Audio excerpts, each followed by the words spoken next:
refer to them year in, year out. Teams aren't really stupid in the sense that they know Lazio are trying to get these players out, but I really thought that Lazio would have done a more thrifty move in the sense of just trying to get these guys out like they did with Garrido. But I guess Lotito has his prices, and they just weren't met in terms of Flockery, for example, who was actually a value.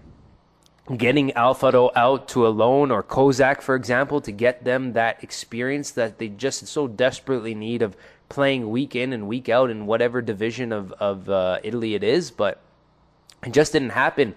Matthew Masher from North Curve, what did you see as the silver lining in the Mercato, if there is any? To be honest, I didn't think there was anything really to behold when it came to the Mercato. I think that it was lackluster as it has been over the last few years. I don't know whether or not to play to the point of our economic times, whether that is playing more is having more of an effect than we think. Players are still moving, money is still being going from hand to hand. So people still have money to give. Whether or not it's a lot or a little, I think we should have taken the opportunity to unload, as you said, many of the players that we had. We have too much dead weight. We have areas that we can certainly improve, to improve not only the way that we play to fit the model that that our new coach Petkovic wants to take, not to mention the achievements that we want to have, that we want to be able to exploit. We need the players to do that, and by not unloading the players that we have and going after the players that we should have gone after, we put ourselves in the same position as we did last year, just to hope and pray that the players that we have now are going to gel, are going to come together, are going to achieve a result that the club will be proud of, that we as fans will be proud of, and that will bring Italy back to a position of veneration, if you will, for lack of a better word. So that we're not the laughing stock of Europe anymore. And that is such an important thing that we'll touch on in a little bit, Europe and how it's affecting all of the Italian teams. But for the record, our incoming moves for the transfer market, if you think about it, obviously number one was Ederson on a free transfer from Lyon. We also brought back Mauro Zarate, so he counts as an incoming.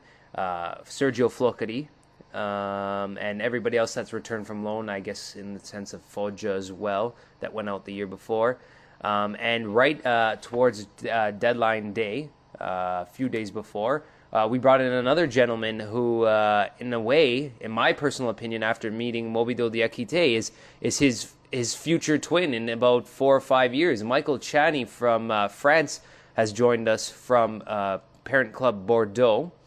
And he's 28 years old, a relatively tall center back. He actually, a lot of positive things I have to say from the little that I do know about him after coming from a $4 million move to Bordeaux from Lorient in the French league. And he was able to continue playing with Bordeaux throughout the beginning of preseason this year, and as well in the regular season, keeping PSG, the new powerhouses of Europe, scoreless and keeping a clean sheet against PSG, and then the same night transferring to Lazio.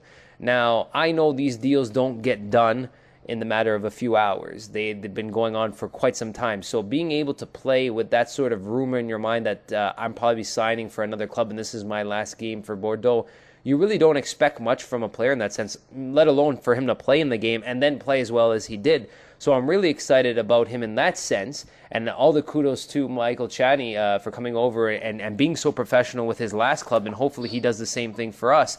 But I can't help but be a little bit pessimistic in the sense that saying this is probably the end as well for Mobido Diakite, who's been in, as everybody knows, or a real Lazio fan knows, has been in contract negotiations for trying to restructure his contract and extending it. He's asking for upwards of over $1.2 million because he looks at the other defenders on the club that start week in and week out, like Giuseppe Biava and Andre Diaz, and they're making upwards of 1.2 and 1.5 respectively per season. And he wants a bigger piece of the share of the pie. I think he's on a $500,000 a year contract. His family's in Rome.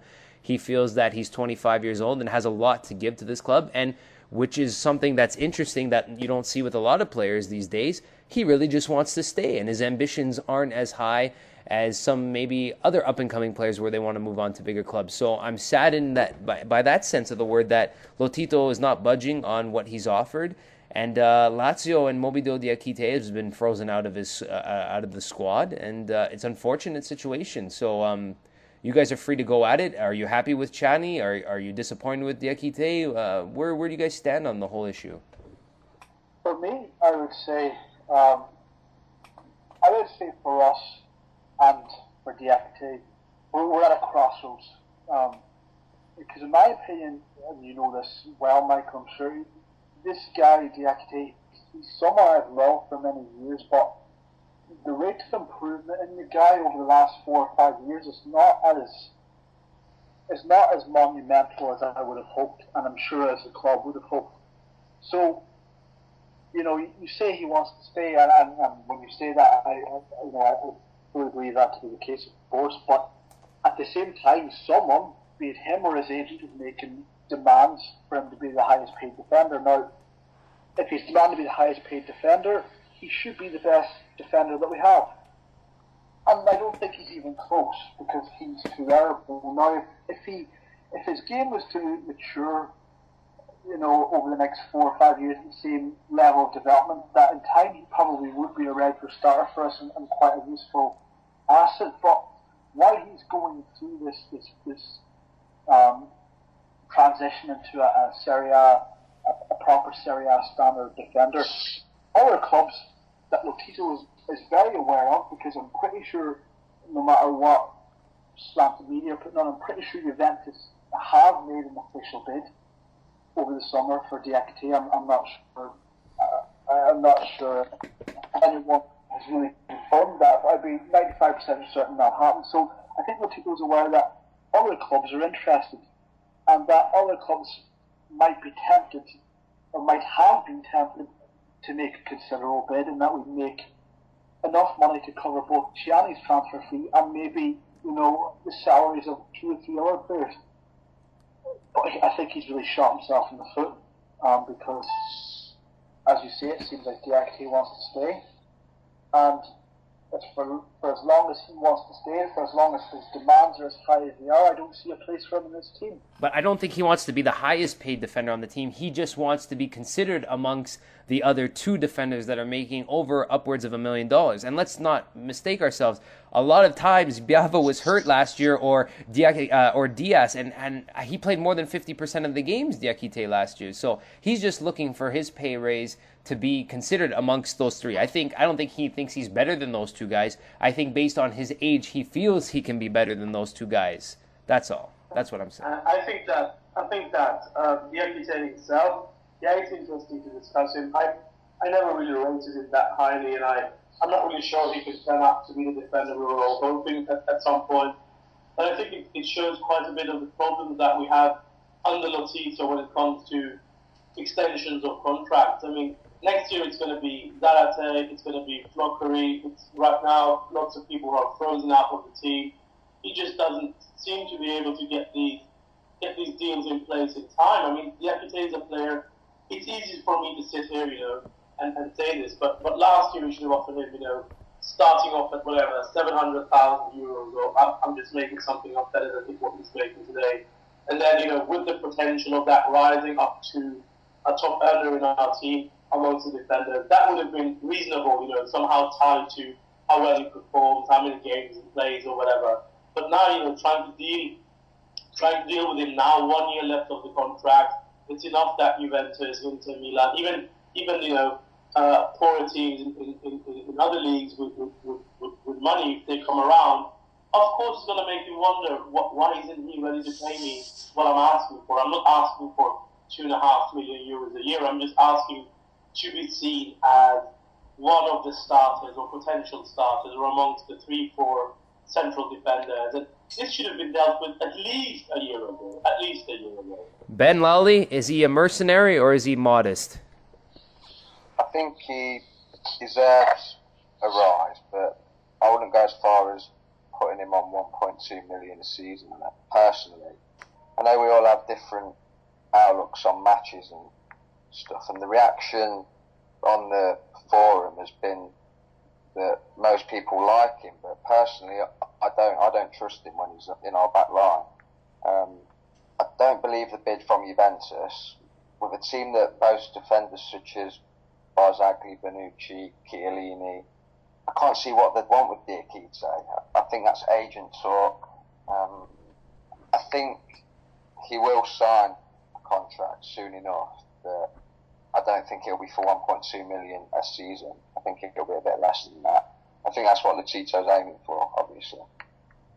And then if Lotito does get what he wants, is that thrifty business by Lotito? Is he successful to re-sign Diakite? Because personally, I agree with you in the sense that he's not the best defender on the park or on the pitch, but he has the characteristics to be something better, and I think that's where everybody's frustration comes from. When he goes on his runs offensively, he can really hold on to the ball. If he had maybe just a slightly bit more skill in his feet, or maybe a better brain or that sense about him to take it to the net, he could really run through the whole team. He has the strength to do it. He could be a right back, a left back. He doesn't necessarily have to play in the central defender role, but because of his height and because of the way Italian soccer is based and the old ancient mentality, they see a big towering defender and they think nothing but center of defense. And that's just my beef with the whole situation. I don't know, Masher, if you feel the same way about me, but I just feel there's so much potential on this guy to just let him walk. I know we've spent a lot of time and we've been patient with him,